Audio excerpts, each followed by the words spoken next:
Hi class, welcome to Chapter 11, Developing and Managing Products. So why are new products important? They help companies sustain growth, increase your revenues and profits, and replace obsolete items. Think about Apple. They keep coming out with new phones to replace another one, and they have something called planned obsolescence, where they plan on their iPhones being obsolete. Some companies spend a considerable amount of money each year. That's Apple. I don't think they have a difficulty deciding on when to replace it. I think they have it all planned out on when we're going to see the iPhone 20. I think that's there now. So a new product, it's either new to the world, new to the market, new to the producer, new to the seller, or a combination. So right there, new to the world product, so brand new product line. So think about Cheerios. They might have a new product line, like a gluten-free product line of Cheerios. Then you have additions to existing product lines. So that would be the blueberry Cheerios. Improvements or revisions. I just got these fudge stripe cookies the other day, and on the packaging it said now made with real cocoa. So that would be an improvement, but I'm really worried about what I was eating before. Reposition products. So when you have a product that does something and then you say, okay, well, it can also do this, and then also a lower priced version. So think of cars. They have car models out there, but some of them are cheaper than others. A new product strategy is a plan that links the new product development process with the objectives of the marketing department, the business unit, and the corporation.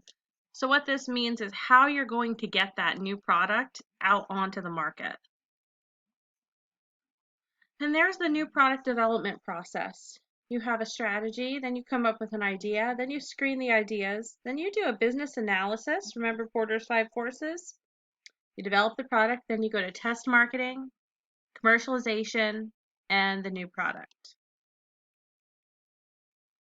Idea generation. So sources of new product ideas include your customers telling you what kind of new products they would like, employees. Sometimes employees are the best experts to help a company out.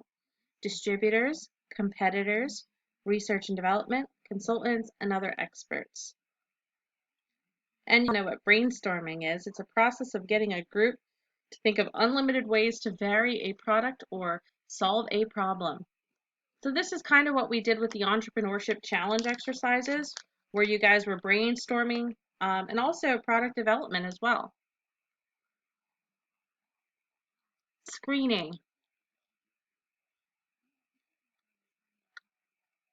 Screening is the first filter in the product development process. That eliminates ideas that just don't work. And then a concept test would be a way to evaluate it before any prototype has been created. That way you know if you should cut your losses now. Business analysis. So remember Porter's 5 forces, where you look at your competitors, your suppliers, your customers. So you look at all the different parts and see if this will actually work. Development. So you got to develop a prototype. You have to come up with a marketing strategy. You got to look at your branding, your packaging, your labeling. Test marketing. So those of you that went on the field trip to Susquehanna, remember when we were able to taste test the cinnamon Coke? So that's test marketing, seeing how well people liked it, how much they liked it. Commercialization. So that's the decision to actually bring it to the consumers. Why do products fail? Companies just don't give a good enough benefit to everybody. Or there's a poor match between product features and customer desires. Imagine if Cadillac came out with a truck. I mean, really, would that work? No. If you want a truck, most people will already are brand loyal, but Cadillac is known for a luxurious sedan and even SUV company. They're not going to want to put out a truck. Now, Jeep's truck that they came out with, plenty of people are buying that. When you overestimate the market size, your prices are too high, they're too low, or the product just isn't that great. So, globalization. Will your product work in another country? Will it translate well? We'll look a little bit about that later on. At this point, that is the first part of chapter 11. We will pick up with diffusion of innovation tomorrow. Thanks, guys. See you later.